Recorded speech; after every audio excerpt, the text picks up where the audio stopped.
Honestly Aging by Friends Life Care VigR, a podcast where we explore what it's like getting older, the peaks, the valleys, and everything in between. In this season of Honestly Aging by Friends Life Care VigR, we're covering topics related to vibrant aging. I'm your host, Cheryl Praska. Let's grow old together. On today's episode, I'm joined by Karen Hirst, an occupational therapist in long-term care and the creator of ElevateAging.com. Karen, welcome and thank you for being here. How are you today?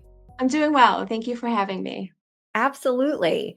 Today, we're going to be talking about your journey from working in long-term care to moving your mom into the nursing home where you worked and ultimately launching your website, ElevateAging.com. To start, can you share with us a bit about your background in long-term care? Sure. I'm an occupational therapist and I have worked over the course of my career in many settings. But in 2012, I took a position in our local nursing home and I haven't left since. I am currently the director of rehab. We have 3 facilities within the same organization, all different levels of care. So I'm able to really see patients transition through independent living, assisted living, memory care if they need it, all the way up to the nursing home where we offer long-term care and short-term rehab. So it's very rewarding. It's a setting that I knew when I entered it, I was going to finish my career here. I feel that I can make the most difference with this population, and I feel very passionate about supporting people, especially those at the end of their life, in such a vulnerable, scary time. If there's something I can do to add a level of quality or care or support, it's just very meaningful for me. So, in your decade plus experience working with older adults in aging services and helping your residents, short term or long term, move through that continuum of care, I imagine that helped you start realizing that your mom was experiencing some change, some decline. So, can you tell us about how your professional experience helped you notice these changes in your mom in your personal life? Sure. I mean, I was very in tune. We even have a history of Alzheimer's in our family, so I was very well aware and see changes in the patients I work with on a daily basis. So even though I had all of that education and experience, and I was seeing changes, it was really hard to have those out loud conversations with my dad. I knew he must have been seeing them, at a whole different level, living with her and experiencing her day and night. So I knew that it was time to start forcing the conversation, getting to doctors, and just going down that path. As difficult as it was, I knew that it wasn't for anyone's benefit to avoid it any further. So we really kind of had to talk about it and change a lot and set some new goals for ourselves. We wanted to keep her home for as Mhm. long as we could. And I have a lot of experience in the type of equipment and support. So that was a big help. But yeah, we really just changed how we interacted and how frequent we got together. We changed a lot in our routine and made sure that we were spending as much time with her as we could because we were seeing those changes and even my relationship I was always very close to her and I could see the relationship changing almost on a daily basis, especially her attention, and I could see that she just couldn't sustain a conversation, and there were just, changes after one after the other, and to see someone you love so much slipping away like that is just so sad. So all I knew to do was to just be with her as much as I could and have my kids be part of her life and just do what we could at that time while we still had her and able she was able to participate. That's a tough conversation to have with a parent where you have to say to one parent, I am noticing changes in the other parent. And I'm sure there are plenty of adult children out there who have been in that position, are in that position, and maybe need to have one of those out loud conversations because Mhm. we're having them in our heads already. So Right, right, right. how did you approach that with your dad, this really tough topic and, getting it out there and moving forward in the best way possible? I think it was when I saw his frustration with her that I knew we couldn't not go there. It was just heartbreaking to me. I am a healthcare worker, he is not. He's an engineer, he's very black and white. He's a great person, they have a great marriage, but that doesn't mean this, wasn't a huge shift for him and frustrating in a way. I think we all know it's almost easier to help someone who has a broken arm versus someone who just can't remember what you just told them to do. And so that repetitive asking and she was starting to get lost, those executive functions that start to break down. Um, I think he just I don't know if it was denial on his part that he didn't wanna go there either, and so he was getting frustrated with her and hoping, probably like all of us, that it was something else that was going on, but it was when I saw his frustration and hers too. It's so hard, the brain when that is happening, I can't even imagine, the emotions that she must go through. I know depression is significant at this stage and, just made me so sad. So I knew that I didn't have a choice and I wanted to be there in any way possible for him. And so we just did. We just and my family, I was able to really talk to my family. It was a good opportunity for them to see, how important it is to take care of each other in life and family. They knew what I did as a profession, but they didn't know what the day to day looked like. So, we didn't really hide anything. They came, they helped, and they just kind of pitched in. And I just made it clear to my dad that whatever he needed, if I had resources at work, I would ask for any kind of support anywhere I could find it. And I just made him, aware that I was there and that was really how we kinda got over the hump. Regardless of being a healthcare worker, and especially a healthcare worker with aging services, it still had to be very challenging to be a caregiver for your mom.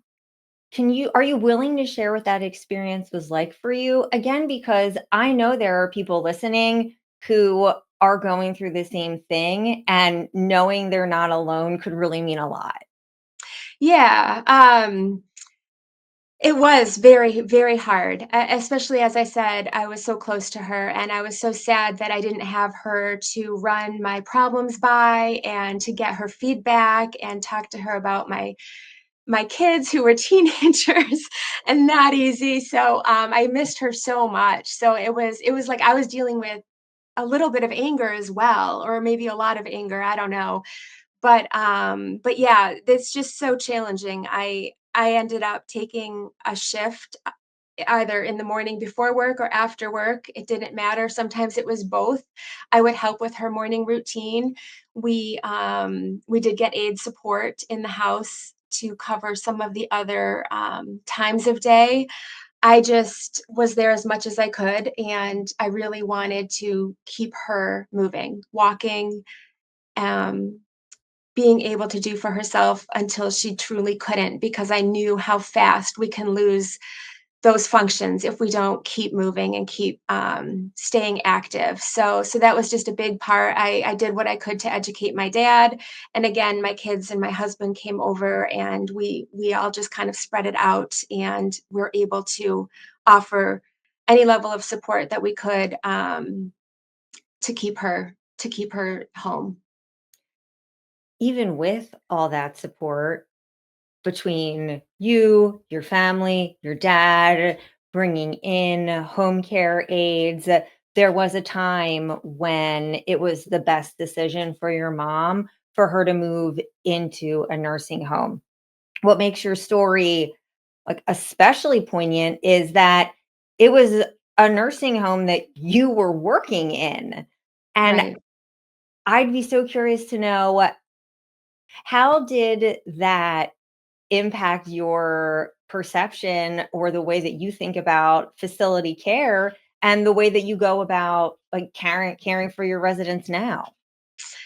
Yeah, I mean, it was quite an experience. It was the pandemic at that time, and I have so many mixed emotions. I was so grateful she could be brought into our facility and that I could see her because I am well aware some family members weren't able to visit, and it's just devastating to me. But I was very lucky in that, and my dad was as well. And but with that, I had to open up my private life, my personal life, the stuff that I would never normally talk with about to my coworkers.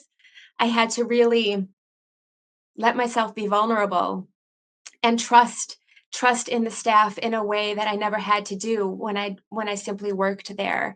So it was really there was a lot of growth for me, in that process, a lot of control that I had to let go. Again, I had to work with my dad about letting control go, about expectations. I did pitch in, I helped whenever I could. I truly got to know her her aides on her floor, got to know her nurses.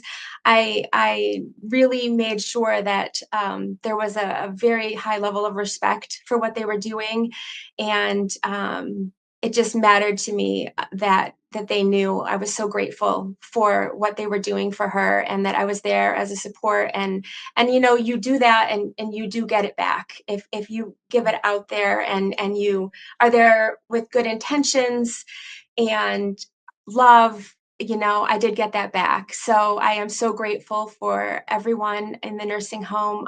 Right up until the last day, they let my dad get into bed with her, and it was just beautiful. So I know that it's so scary to think about nursing homes and letting our loved ones go there, but there are such good people. You do have to find them, and you have to make relationships, and you do have to put in a little bit of work, but they are there, and it was in the end beautiful. It did not come without, it wasn't perfect. There were things that didn't go well, but overall it was good, and I did learn a lot about advocating, and really it really shifted how I dealt with families, thereafter. How I, heard their story and understood their problems, and, really changed me. What's coming up for me is, we all bring, a professional self to work. And of course, we're going to have dribs and drabs from our personal life come into our work life. However, never really in a way that your coworkers are going to know these very intimate details about your life and your parents and family dynamics. So I'm trying to think about myself going through that, and I would be very challenged. Yeah. So the fact that you were able to open yourself up and practice being a kind, compassionate advocate while also having to be professional, I that must have been a Herculean task to be able Yeah. to navigate all that. Yeah, I mean, it changed me profoundly, and when it was all said and done, I am not the same person. So, yeah, it was very, very challenging, and I learned a lot about myself and my own personal limits, and really, what I'm capable of, and it did help me become a better therapist, a better director of rehab, a better, mom and wife, not a husband. But, it just helped me in all aspects of my life to really, tackle an obstacle that's significant. Now, at this time, adding on to your mom going through her end of her life journey, I also understand that your brother passed away soon after your mom. So that compound grief on you and your dad and other people in your family, how how did that impact you all? And then how were you able to come out on the other side of all that? Because that's a lot of grief for anyone to hold. Right. My brother had Down syndrome, and he was in his 50s, and, that age and his body and mind at that stage of life is already starting to deteriorate significantly. So when he did get sick that year that my mom passed away, it was very rapid, and he did pass 6 months after, she did. He was actually, for a brief period of time, in one of my other nursing homes, and then he ended up passing away in, a hospice house right here in our hometown. So yeah, it was unimaginable. My brother and my dad and mom were such a tight unit. They were inseparable. He lived at home with them very long. Only the last few years of his life did he move to a group home, but they were so close, and I truly believe that his spirit, just couldn't exist on earth without her. It happened so quickly right after her, and I think it just speaks to how close they were for their whole life, and it's just beautiful. He was an amazing person, and we miss him every day. But I mean, the interesting thing that came from all of this is after their passing, we continued to see my dad, support my dad any way that we knew. But my relationship with him is almost like a brand new friendship. I was always closer to my mom, as I said, and I got to know my dad in a whole new way. It's been a pleasant surprise, to say the least. So we're doing okay, and he's very strong, and he is very active, and I think that all helps him significantly process everything, and yeah, we're just all there for each other, so It is very interesting to think about and experience in my own different ways the family dynamics of people entering the family and exiting the family and how that impacts the family unit and also those those one-on-one relationships within the family unit. So that's interesting to me. I wonder how if do you know if your dad feels the same way about how I've never involved? asked Yeah. him. I bet he does, though. I bet, Mhm. it'll be a good conversation to have someday, Mhm. because it is very interesting. I feel like I know him on a whole new level, and now know things about him that I never even really knew. So it's very interesting. So I just want to take a beat and reflect on you sharing all of that about your personal life and your journey. I know other people are experiencing, a few of those things. I think it'd be very unique if somebody else had experienced all of those same things. So just letting people again know that they're not alone. You're not the only Right. one going through some of these difficult things. And, I want to weave that into, going through transitioning into working in long term care, caregiving for your mom, caregiving for your mom in a nursing home, your mom passing away, your brother passing away. Really on the other side of this, I've heard you say that you have changed as a person and in one tangible way that has come about for you is in you launching your website elevateaging.com. So I kind of teed it up where that's how I understand you got to elevateaging.com. I'd like to hear how you would say how you landed on wanting to launch a website to help the aging community and like how you would define what your mission is. Yeah,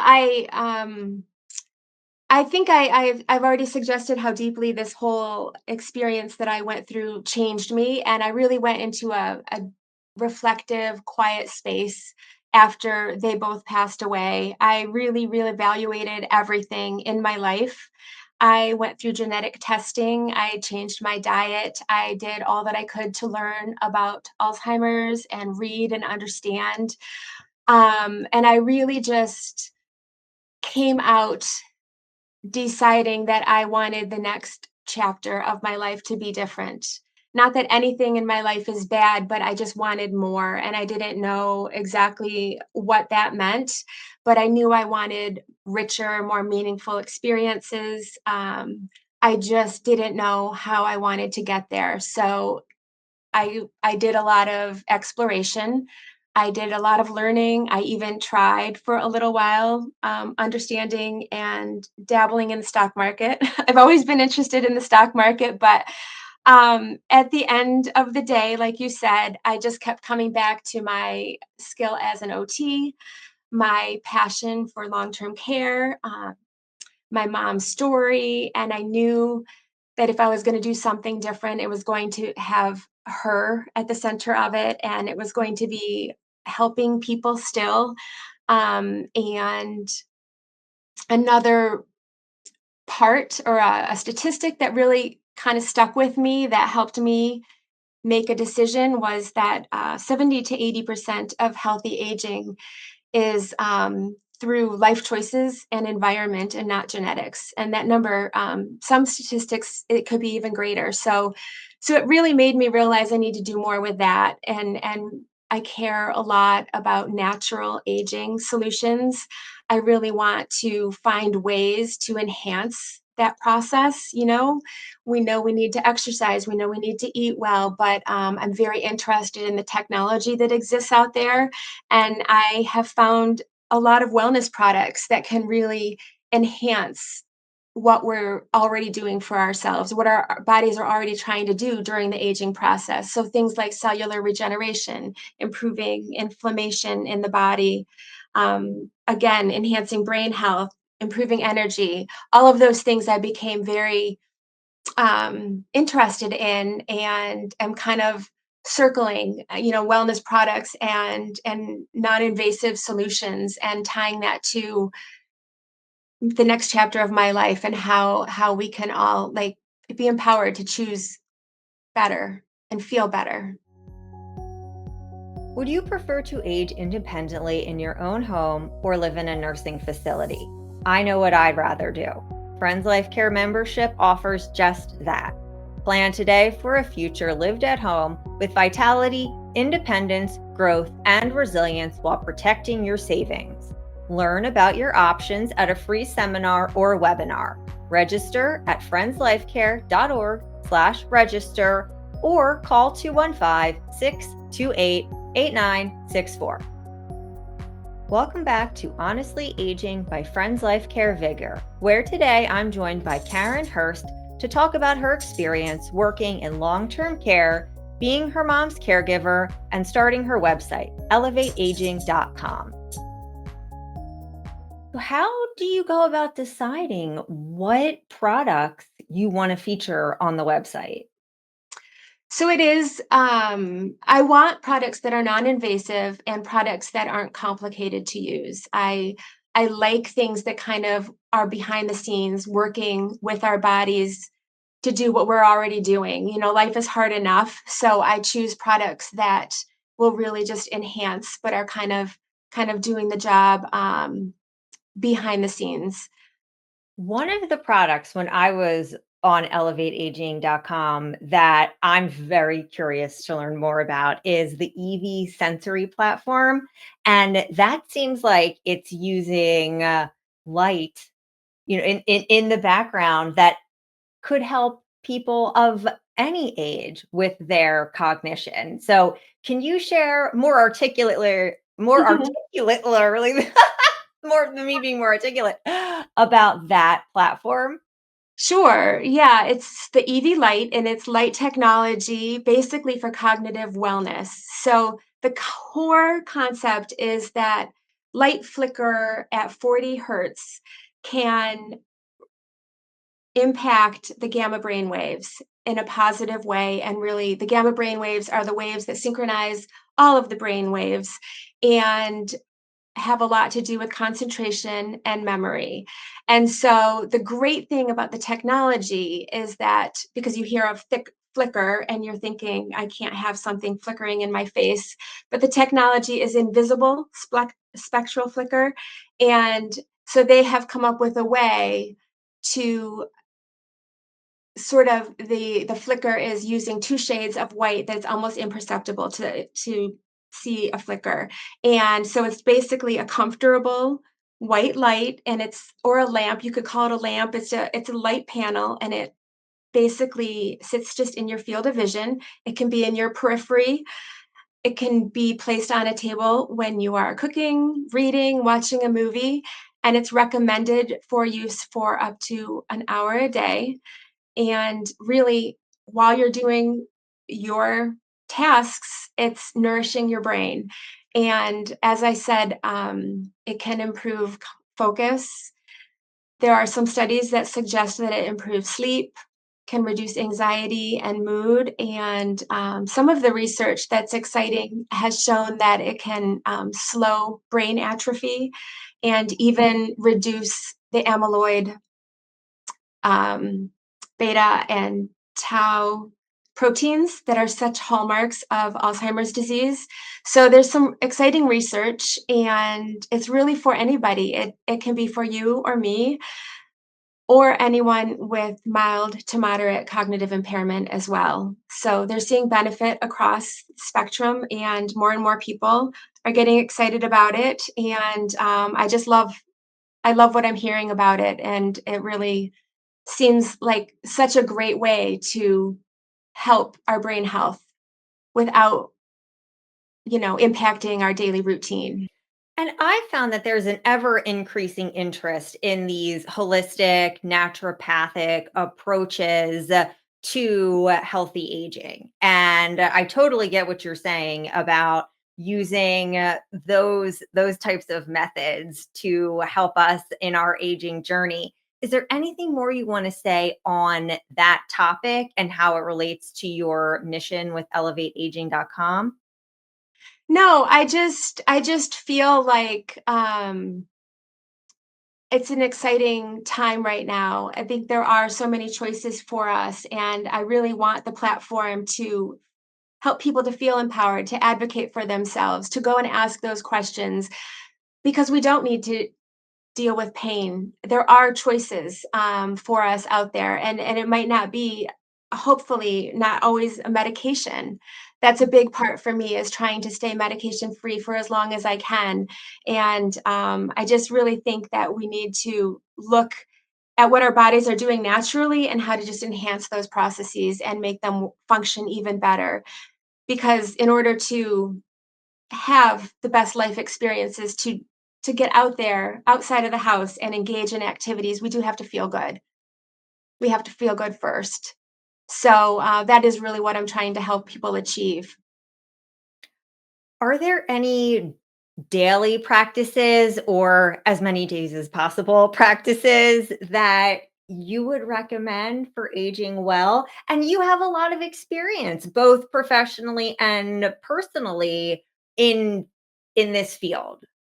Yeah, I would piggyback again on my OT expertise. I feel like engaging in meaningful and purposeful activities is going to help so much in everyone's life. So I think that alone gives us purpose and gives us something to wake up for and can help motivate us. Again, infusing sensory based activities into our lives is just essential for vitality and aging. So anything, getting outside, walking barefoot, those are the kind of things that I love to do. And I think are just so important that we often forget.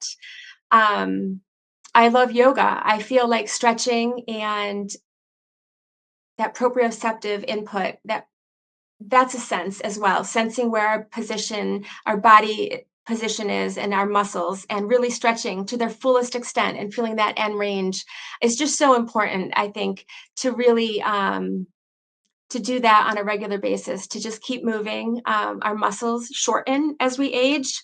And so we're going to just increase our risk for falls if we are not, really maintaining flexibility. It's just a big sticking point with me. I feel like it really matters.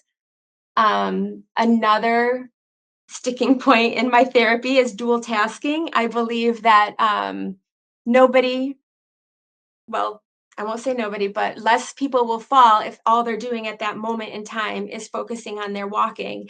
But when they're talking, getting their phone out of their pocket, reaching in their bag, looking up at the sky, that is when you're going to fall. So again, we just need to challenge ourselves. That concept of neuroplasticity is so important. We need to be doing new learning and moving our body and challenging ourselves. I think that that is the key to healthy aging and to staying safe and healthy. And I just love that concept of lifelong learning. I think so. Well, I'll speak for myself. I felt like, okay, well, I went to college and that's my learning. However, as I've gotten older, I've gotten so curious about so many Right, new things and inviting myself to keep learning, be a lifelong learner. And yes, because the more that you're learning new things and that makes me feel so purposeful. And I love that purpose can look different for every single person, yet right, it can make us feel whole. So that's such right. an important concept that you brought up. And I just love that we're sharing that with our audience. Yeah, it is very impactful.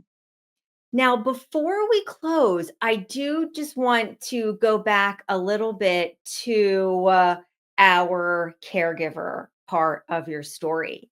And there are people out there that are on the beginning of their caregiving journey.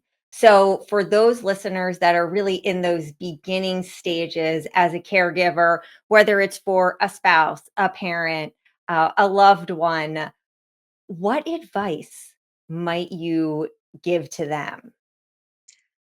I think it's always important to help or let the person that you're caring for be part of the process. Give Mm. them choices, allow them an opportunity to have a voice. I think it's easy when we are doing for people all the time to forget that they do have a voice, that they're an individual and that still matters to them, and it might not be as obvious anymore, but I think just stopping and looking them, in the eyes and just giving them that level of respect, I think is just can make all the difference in how the day is gonna go. So, involving them in choices and, asking their preference, and then again allowing them to participate, even if they don't do it well or fully. Anything that they can do for themselves is is is really going to make a difference and probably help them too to feel better about themselves. And so I think those things are really important. The other thing I think is so important as a caregiver is maintaining open mindedness. I think it really opens doors. And when we are open minded, we have more flexibility mentally, and that's going to help with those complex moments in life, and it really just will make change easier, or it will help everyone to handle change easier, and we know that as a caregiver there's going to be change all the time, so you'll be less resistive to change if you can just realize that there's not one way to solve a problem, and looking at all options. I think those would be my biggest recommendations. And how about any self care routines that you found helpful during your caregiving journey? Because when you're caring for someone else, so often what we know is that that can be a detriment to your own health and well being. And self care in those situations is super important. So Absolutely. what self-care do you worked for you or that you might just throw out there for people to try? Well, when I was going through it with my mom and my brother, I just wanted to be alone. And I still like I would take a bath. I would go for walks in the woods. I love nature, and so being outside was a huge benefit for me. Running, any kind of physical exercise helped me, and that was my self-care. And I think sometimes it was misinterpreted, because I was a little distant at that time, but I was still processing so much. And then I kind of transitioned into reaching back out and connecting again with some of my best friends and just making sure that I let them know, how much they matter to me and that their support was heard. And so now I do seek that those friendships and try to socialize. But I would say I'm pretty particular with who I am socializing with. I think it's important to be with people who make you feel good, who fill you back up. I think part of my reflective stage of life was realizing really how I wanted to shape my future and choose better for myself in a lot of areas, and caring less about what people think. That's been a big process for me, but it's helpful. It's helpful to it gives you freedom, and that's been something I'm working on every day. You've touched on a number of things that I'm going to ask you about next. So I don't know if you want to pick like your number one here, but through all of this, all of your journey, it sounds like you've learned about quite a few unexpected strengths that you have. What have been, I guess, the most impactful that you've discovered about yourself? Um, yeah, I don't know. I feel like I'm impressed with how how important it was for me to find something better for myself, to redefine my life, and to persevere with this new venture that I'm on. And I am proud of Elevate Aging. I'm proud that my mom is at the core of it. I think she would be proud of me. I feel like it's hard. I have had so many challenges in starting this that I couldn't even begin to tell you, but, through it all, I know that I'm growing and learning on, a daily basis, and I'm just impressed that I still have new ideas all the time, and I think that just tells me that it is a passion of mine. It's something that is really meaningful, and to just keep going, and, 'cause it's hard. It's hard to try something completely new and then just meet roadblocks and obstacles, and just to kind of get up and do it again, and, like, posting on social media is so difficult for me. I so I it's just been a journey, and I'm learning every day. And lastly, what do you hope is next for Elevate Aging? I think I just want to keep going. I want to build on what I have already started. I want to make sure I have a very authentic message that gets out there. I want to talk to more people like you. I want to find new avenues to reach people. So I think I'm just going to keep exploring. I'm always open to new products, but a big goal for me eventually is to connect with people and hear their stories. I would love Elevate Aging to be a place where we can share and inspire each other. So I'm excited for that. And you are inspiring. It's inspiring what you've been through, inspiring that you will share this all out in the open and let people know that this is life, and Mm. your resilience to move through it with such grace. I'm just it's so admirable, and I'm grateful to have had you as a guest, and I look forward to sharing your story with my audience. Sincerely, thank you. And I'm very grateful for the opportunity. So it's been my pleasure. Before this episode aired, Karen shared with me that she recently wrote an ebook that blends her experience as an occupational therapist, with the principles of neuroplasticity, translating the science into practical everyday applications. I invited her back to tell us more. Karen, can you share what inspired you to write the ebook and what listeners can expect to gain from it? Sure. And thank you once again for allowing me to talk about this project of mine. I'm very passionate about it. So, the ebook is really a guide book, and it is called Rewiring Life. And I wanted to find a way to blend my experience, as you said, as an occupational therapist with my passion for brain health.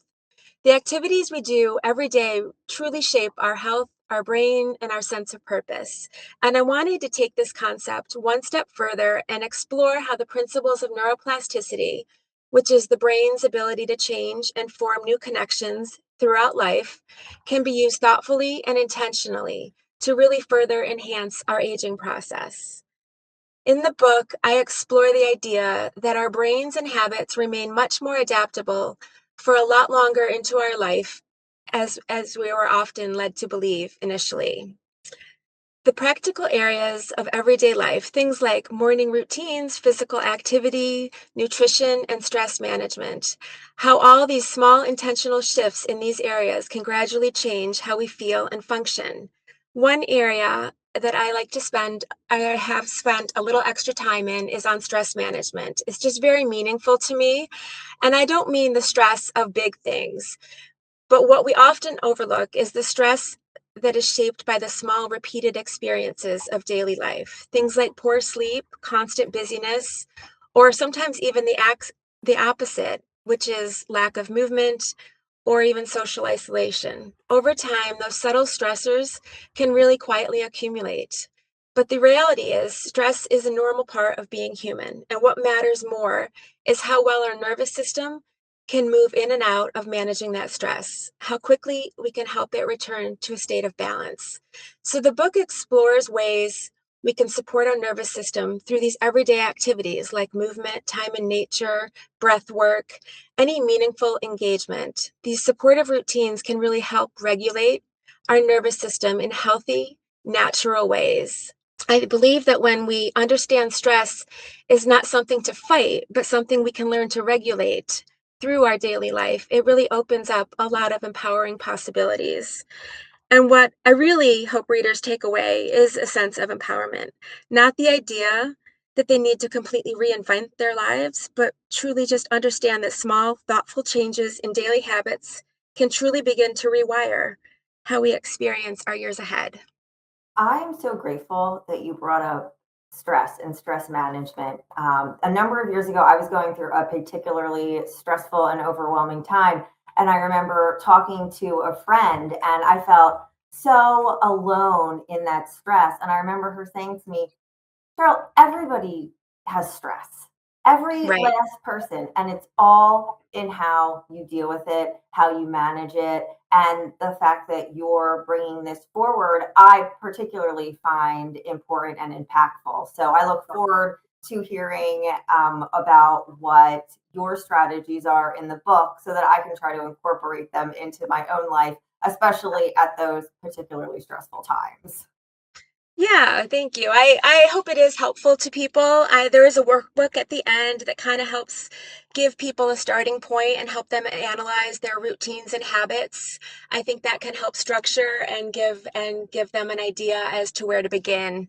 But yes, I do hope that it is meaningful to people and kind of emphasizes the fact that um, truly small intentional changes can make a big impact as we move forth in this next chapter of our lives. I know that you're in the final stages of your ebook. Now, when it is final and ready for people to find it, how can they go ahead and do so? So it will be available for sale on my website. So elevateaging.com is where it will be, and it should be coming out within the next month. Perfect. And as soon as it's ready to go, send me a link and I will put that link in today's show notes so all of our viewers and listeners can check it out if they so choose. Perfect. Thank you once again. Thank you so much. Thank you for listening to Honestly Aging by Friends Life Care VigR, a unique program focused on aging with vitality, independence, growth, and resilience. You can find links and show notes from this episode on our website at friendslifecare.org/podcast. Thank you to Karen Hirst for joining us today. You can learn more about Karen by visiting elevateaging.com and Instagram. If you like our show, I invite you to rate, review, subscribe, and join us next time. To learn more about aging with vitality, independence, growth, and resilience, subscribe to our blog at friendslifecare.org/blog.